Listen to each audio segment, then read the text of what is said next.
Assalamualaikum warahmatullahi wabarakatuh.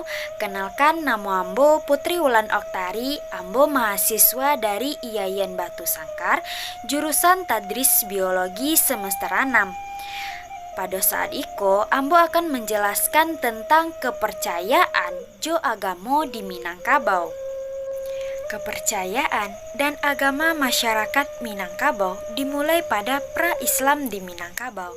Secara historisnya, sebelum masuknya berbagai agama ke Minangkabau, masyarakat di samping menaati peraturan-peraturan adat, mereka juga telah menganut kepercayaan praagama, di mana bantuannya yaitu animisme jo dinamisme, di mana realisasi dari kepercayaanku, mereka percaya kepada makhluk halus yang dianggap dapat membahayakan manusia, sehingga kepadanya mereka harus diberi sesajian secara diiringi dengan pembacaan mantra-mantra.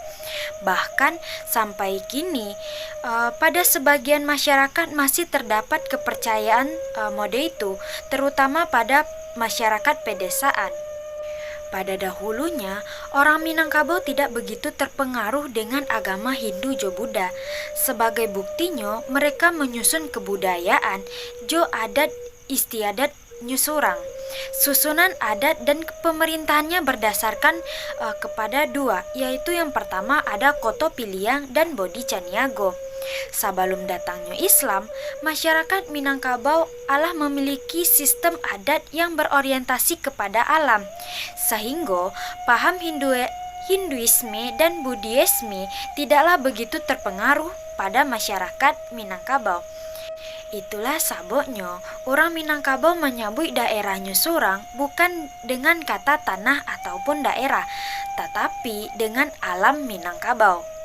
Sebab-sebab dari agama Hindu Jo Buddha itu tidak mempengaruhi masyarakat Minangkabau pada zaman dahulu, yaitu yang pertama, karena kedua agama tersebut datang ke Minangkabau melalui kerajaan, yaitu kerajaan Sriwijaya dan Majapahit, yang mereka memiliki misi penaklukan dan dibawa oleh para penyerbu. Kemudian yang kedua yaitu, walaupun Aditya Warman akhirnya berhasil menjadi raja di Minangkabau, yaitu Raja Pagaruyung pada tahun 1347. Namun, kekuasaannya itu dapat dikebiri sehingga tangannya tidak dapat menjangkau kehidupan masyarakat di nagari-nagari, terutama di daerah Luhak Nantuo. Yang ketiga, makasudnya dalam bidang politik atau misinya dalam bidang politik dan militer jauh lebih menonjol, sehingga penyebaran agama kurang mendapat perhatiannya atau kurang disertai dengan ahli-ahli agama. Sebab yang keempat yaitu pengaruh adat dalam masyarakat Minangkabau Jawa lebih kuat dan benar-benar berakar, sehingganya tidak mudah dipengaruhi oleh paham-paham lainnya seperti paham Hindu dan paham Buddha. Yang kedua yaitu sesudah masuknya Islam di Minangkabau. Adapun Sumatera Barat, Minangkabau pada waktu itu, menurut satu pendapat telah mulai diislamkan oleh pedagang-pedagang muslim yang berlayar dari Malaka menelusuri Sungai Kampar dan Indigari pada abad ke-15 dan ke-16 Masehi.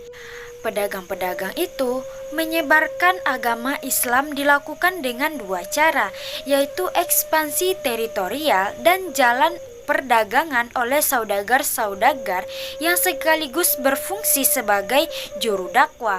Pihak-pihak yang membawa masuknya agama Islam ke Minangkabau seperti dai yang berorientasi sufi lebih memperhatikan kemurnian hati daripada benar tidaknya tindakan menurut ketentuan agama. Selanjutnya, dalam kehidupan sehari-hari, peraturan adat haruslah merupakan manifestasi perencanaan agama.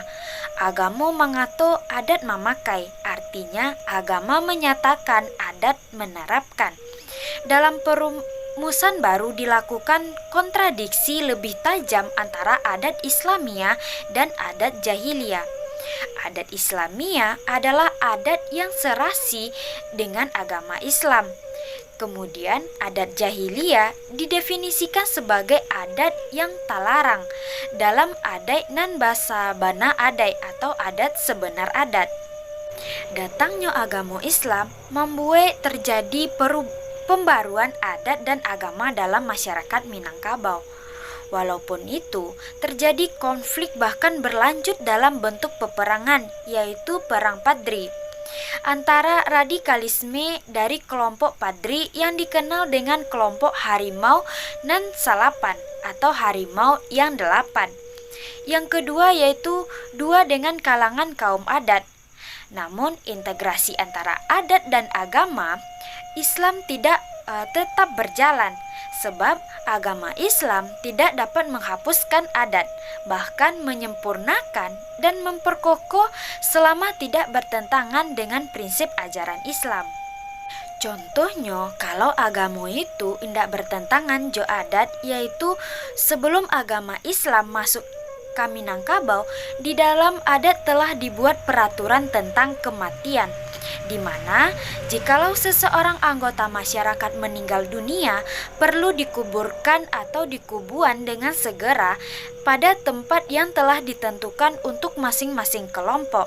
Dalam aturan adat dinyatakan bahwa hidup mempunyai tampe, mati bapu saro jo berkubur, Kubah hidup di rumah tangga, kuburan mati di tengah padang, sakit ditengok, mati dijenguk. Tetapi adat Minangkabau belum mengenal aturan penyelenggaraan jenazah menurut Islam. Seperti si mayat wajib dimandikan, dikafani, disembayangkan. Barulah setelah agama Islam dianut, aturan kematian ini disempurnakan oleh agama Islam sesuai dengan ajaran Islam itu sendiri. Selanjutnya yang kita bahas yaitu koeksistensi di Minangkabau, di mana eksistensi tradisi bajapui dalam perkawinan masyarakat Pariaman Minangkabau Sumatera Barat. Salah satunya yaitu model perkawinan yang sering mendatangkan perhatian adalah tradisi bajapui. Perhatian ini tertuju pada uang japui sebagai persyaratan yang harus dipenuhi oleh pihak keluarga perempuan untuk terlaksananya suatu perkawinan.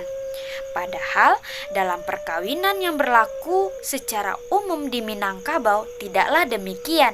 Bahkan pengantin laki-laki lah yang mempunyai atau menyerahkan sesuatu kepada pengantin perempuan sebagai sesuatu yang diwajibkan dalam ajaran Islam. Uang bajapui yang menjadi kewajiban pihak keluarga perempuan itu kian hari harus menunjukkan peningkatan seiring semakin tingginya status sosial ekonomi dari seorang laki-laki yang dijadikan menantu atau suami bagi anak perempuan tersebut. Selain itu, ada koeksistensi adat jo Islam dalam pengelolaan sumber daya alam di Nagari Guguk Malalo, Kabupaten Tanah Datar, Provinsi Sumatera Barat, tidak terlepas dari karakter Islam dalam masyarakat Melayu, khususnya Minangkabau yang menghormati nilai-nilai tradisional atau nilai adat yang hidup dan konsisten menjalankan ajaran adat jo Islam secara bersamaan. Hal tersebut termanifest dalam sebuah pepatah, adek basandi syara, sarak basandi kitabullah. Secara normatif, jalinan adat dan Islam dilaksanakan dengan prinsip Islam adalah dasar dan adat adalah operasional. Selanjutnya yang kita bahas adalah adek basandi syara, sarak basandi kitabullah, di mana adek basandi syara, sarak basandi kitabullah ini adalah kerangka pandangan hidup atau way of life masyarakat Minangkabau secara kultural dan Sumatera Barat secara provinsial yang bersayap hubungan horizontal sesama manusia serta hubungan vertikal dengan Allah Subhanahu wa Ta'ala.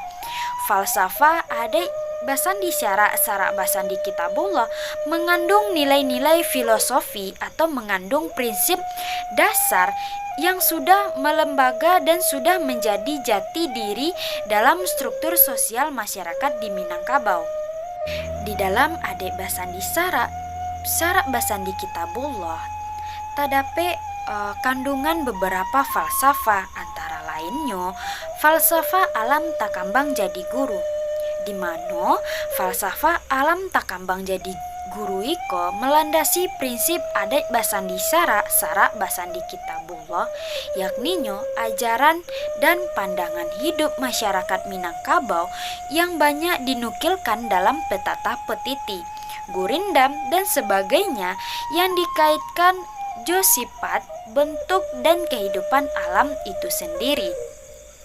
Contohnya yaitu dikatakan penaklak pisau sirawi, ambiak galah batang lintah buang, silodang ambiak kaniru, satitya jadikan lawi, sakapa jadikan gunung, alam takambang jadi guru. Kedua ada falsafah adab jobudi. Baknyo falsafah adab jobudi ko sesungguhnya merupakan substansi dan esensi dari ajaran adat Minangkabau itu sendiri. Mengingat kemuliaan manusia menurut adat terletak pada budi, dan karenanya manusia itu sendiri dihargai. Gurinda Minang dalam haliko mengingatkan nan kuria iolah kundi, nan indah iolah baso, nan baya iolah budi. Di mana nan indah iolah baso maksudnya tidak lain adalah bahwa tidak ada yang lebih baik daripada budi dan tidak ada yang lebih indah daripada baso jobasi. Yang ketiga ada falsafah Rajo Mufakat. Falsafah itu mengungkapkan bahwa adat Minangkabau itu sesungguhnya sangat menjunjung tinggi azas musyawarah nan bajanjang nanya nan batanggo turun untuk mencari dan menghasilkan kata sepakat dalam menyelesaikan persoalan apapun yang mereka hadapi. Bayo batido barangkali inilah ungkapan yang amat populer dan akrab di kalangan masyarakat Minangkabau untuk menyebut musyawarah. Falsafah yang keempat ada falsafah kebersamaan dan keterpaduan, di mana falsafah itu mengandung makna bahwa adat Minangkabau menjunjung tinggi kebersamaan, kekompakan, dan termanifestasi dalam sifat kegotong royongan dalam menyelesaikan suatu pekerjaan dalam kehidupan sehari-hari. Bagi masyarakat Minangkabau, tidak ada pekerjaan yang tidak bisa diselesaikan asalkan selalu mengedepankan semangat kebersamaan dalam setiap masalah yang dihadapi dengan memakaikan raso jo pareso. Raso dibawa naik, pareso dibawa turun.